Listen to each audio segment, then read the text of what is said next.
एक ऐसी जंग जिसमें टैंकों ने जमीन हिला दी, जहां आसमान में फाइटर जेट्स गरजे और दो पड़ोसी देश आमने सामने आ गए। इंडिया वर्सेस पाकिस्तान, 1965 की वो जंग जिसे कहते हैं फुल पावर बैटल।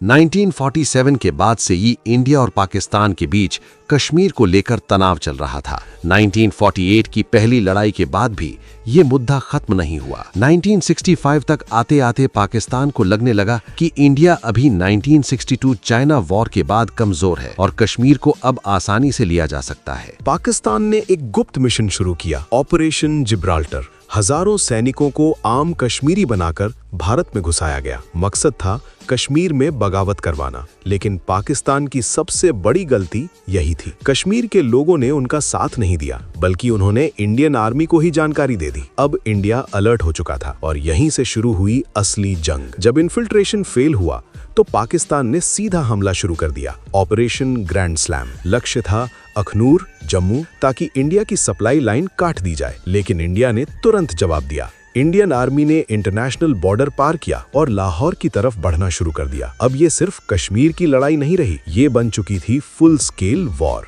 पाकिस्तान के पास मॉडर्न पैटर्न टैंक्स थे। उन्हें लगता था इंडिया टिक नहीं पाएगा, लेकिन इंडियन आर्मी ने दिमाग से खेला। खेतों में पानी भर दिया गया, जिससे पाकिस्तानी टैंक्स फंस गए और फिर इंडियन सोल्जर्स ने एक एक करके टैंक्स उड़ा दिए। करीब 90 प्लस टैंक्स डिस्ट्रॉय हुए। इस जगह को आज भी कहा जाता है पैटर्न नगर। अब बारी थी आसमान की। Indian air force versus Pakistan air force. Dog fights शुरू हो गए। जेट्स एक दूसरे के पीछे, missiles, machine guns, explosions. Pakistan के पास कुछ मॉडर्न एयरक्राफ्ट थे, लेकिन इंडिया ने भी जोरदार जवाब दिया। कई पाकिस्तानी एयरक्राफ्ट गिराए गए। इंडिया ने एनिमी बेसिस को टारगेट किया। ये लड़ाई सिर्फ जमीन पर नहीं, आसमान में भी बराबरी की थी। इस जंग की असली ताकत थे हमारे जवान। अब्दुल हमीद जैसे वीरों ने अकेले कई टैंक्स डिस्ट्रॉय किए। बिना डर के दुश्मन के सामने खड़े रहे। कई सैनिक शहीद हुए, लेकिन पीछे नहीं हटे। उनकी बहादुरी ने ही इस जंग को इतिहास में अमर बना दिया। दोनों देशों ने पूरी ताकत लगा दी थी। हजारों सैनिक,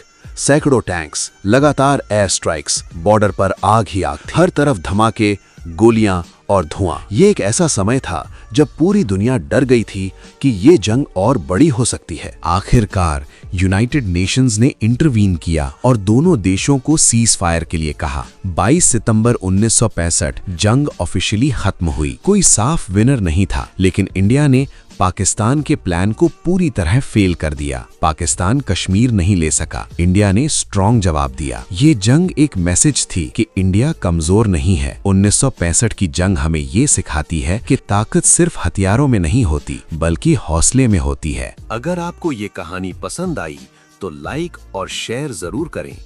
कमेंट में लिखो जय हिंद। नेक्स्ट पार्ट में हम बताएंगे कारगिल वॉर की पूरी कहानी। फॉलो और सब्सक्राइब करना मत भूलना।